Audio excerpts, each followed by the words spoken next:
ত্রিপুরার ফটিকরায় দ্বাদশ শ্রেণী বিদ্যালয়ে উৎসাহ উদ্দীপনার মধ্যে দিয়ে পালিত হলো ৪৮তম ককবরক ভাষা দিবস ও ঐতিহ্যবাহী লোকনৃত্য প্রতিযোগিতা। ১৯শে জানুয়ারির এই বিশেষ দিনেই ককবরক ভাষার গুরুত্ব ও প্রসারের বার্তা দিয়ে অনুষ্ঠানের শুভ সূচনা করেন কুমারঘাটের মহকুমা শাসক NS চাকমা।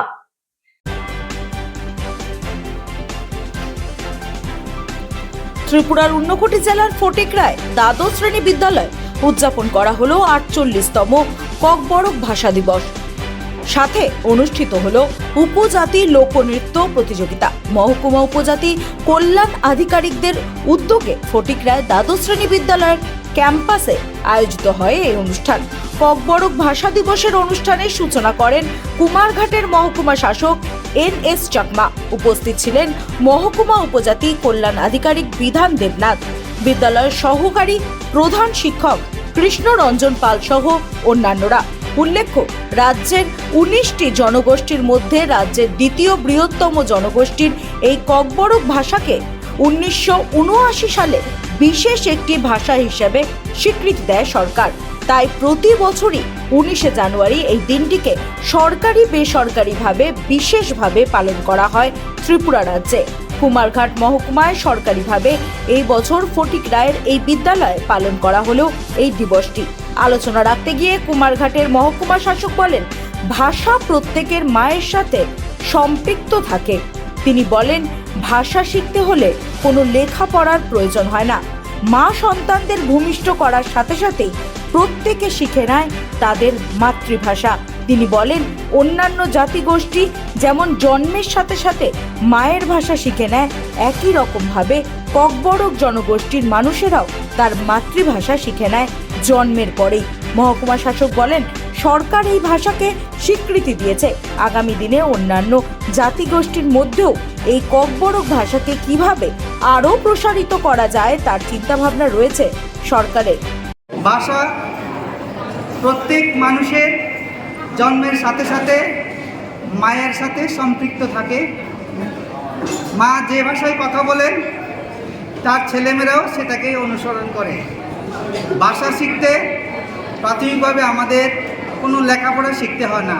ভাষা আমরা মা যখনই আমাদের ভূমিষ্ঠ করেন তখনই আমরা মার সাথে সাথে মার ভাষা শিখে নিই।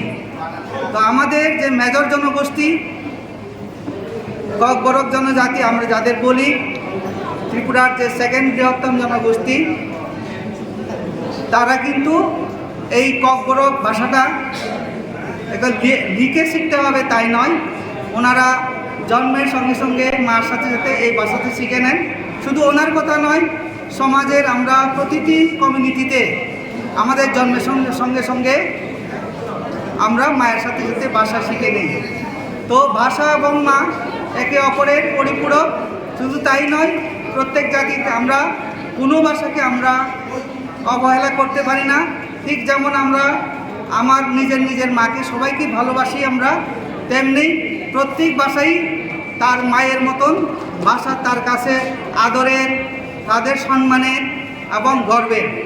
তো আজকের দিনে যেহেতু আমরা জনজাতিদের দ্বিতীয় বৃহত্তম জনজাতি, প্রথম বৃহত্তম জনজাতি যে ককবরক ভাষাভাষী যাদের আছে, তাদের ত্রিপুরা সরকার স্বীকৃত এই ককবরক ভাষা, এটাকে আমরা দিন দিন কীভাবে সমৃদ্ধ করব, এটার জন্য হয়তো আমাদের আরও আমাদের সমাজের মধ্যে বা বিভিন্ন যে আমরা অন্যান্য কমিউনিটি আছি তাদের মধ্যে কিভাবে প্রচার করা যায়, প্রসারিত করা যায়, এইটি আমাদের সরকারের চিন্তা ভাবনায় আছে। এদিন উদ্বোধনী অনুষ্ঠান শেষে মঞ্চে অনুষ্ঠিত হয় আদিবাসী লোকনৃত্য প্রতিযোগিতা।